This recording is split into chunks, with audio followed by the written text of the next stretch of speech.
ఒకానొక అడవిలో ఒక చెట్టు తొర్ర దగ్గర 2 చిలకలు నివసిస్తూ ఉన్నాయి. ఒకటి అమ్మ చిలుక, ఒకటి దానికి పుట్టిన చిట్టి చిలుక. అది చిన్నగా ముద్దుగా ఉండటంతోటి ఆ అమ్మ దానికి చిట్టి చిలక అని పేరు పెట్టింది. అలాగా అవి చాలా మంచిగా ఆనందంగా ఆడుకుంటూ ఉంటాయి. ఒకరోజు అమ్మ చిలుక చిట్టి చిలుకను ఎక్కడికైనా వెళ్ళి ఆహారం తీసుకురమ్మంది.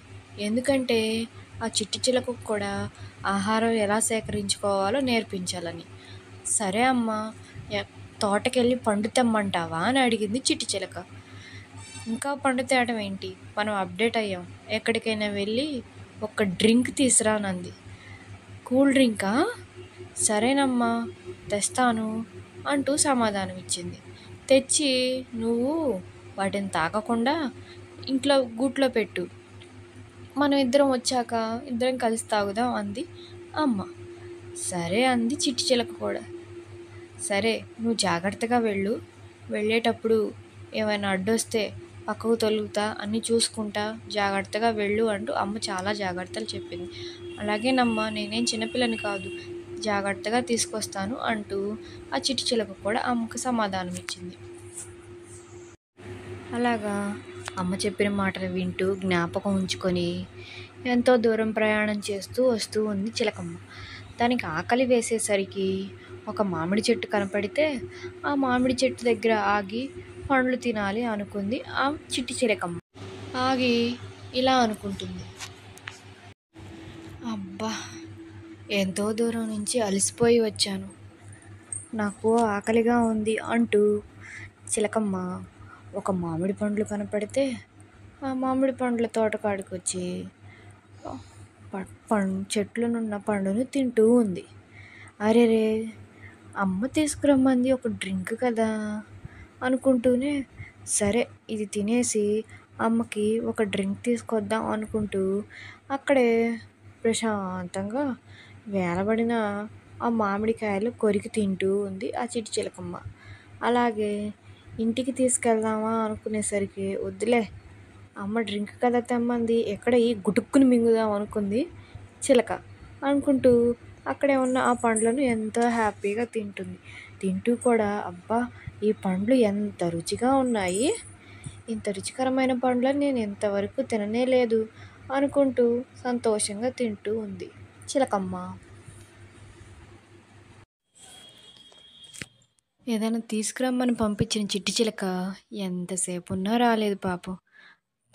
కానీ ఇంటి దగ్గర ఉన్న చిలకమ్మకు మాత్రం, ఏంటి ఎంతసేపు అయినా ఇంకా రాలేదు అనుకుంటూనే కూర్చొని బుక్స్ చదువుకుంటూ ఉంది చిలకమ్మ. ఎంతసేపు అయినా ఇంకా రాలేదు, ఏం చేస్తుందబ్బా అనుకుంటూ ఆ చిలకమ్మ గురించి ఆలోచిస్తూ ఉంది పెద్ద చిలక.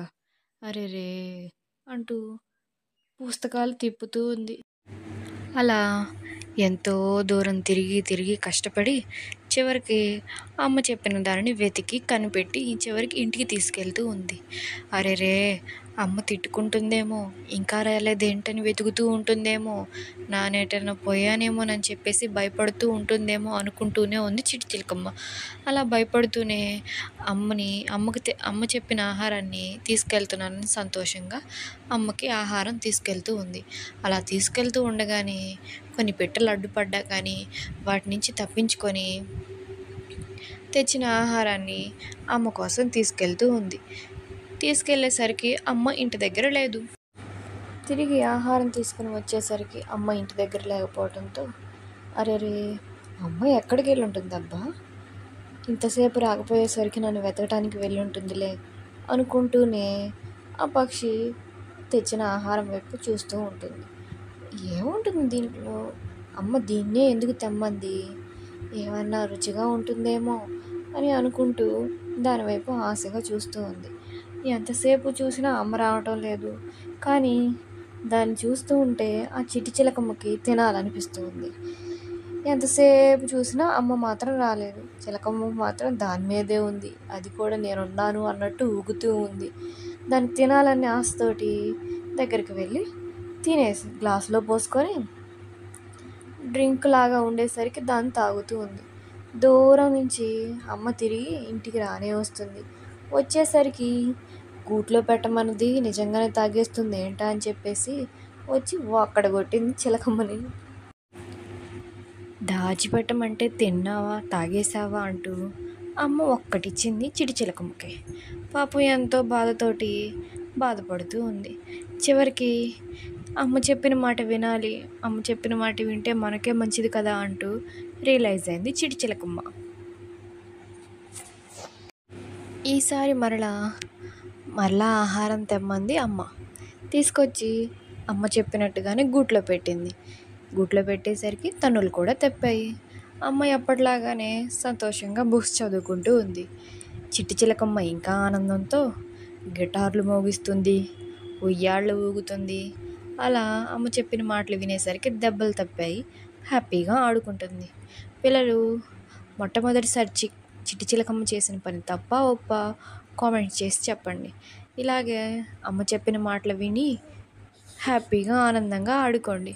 అనవసరంగా వద్దన్న పనులు చేసి దెబ్బలు తినకండి. మీకు ఈ కథ నచ్చినట్లయితే ప్లీజ్ సబ్స్క్రైబ్. ఇలాంటి మరెన్నో కథలు మీ దగ్గరికి వస్తూ ఉంటాయి. ఇలాంటివి నచ్చితే సబ్స్క్రైబ్ చేసి లైక్ చేసి షేర్ చేయండి. Thank you.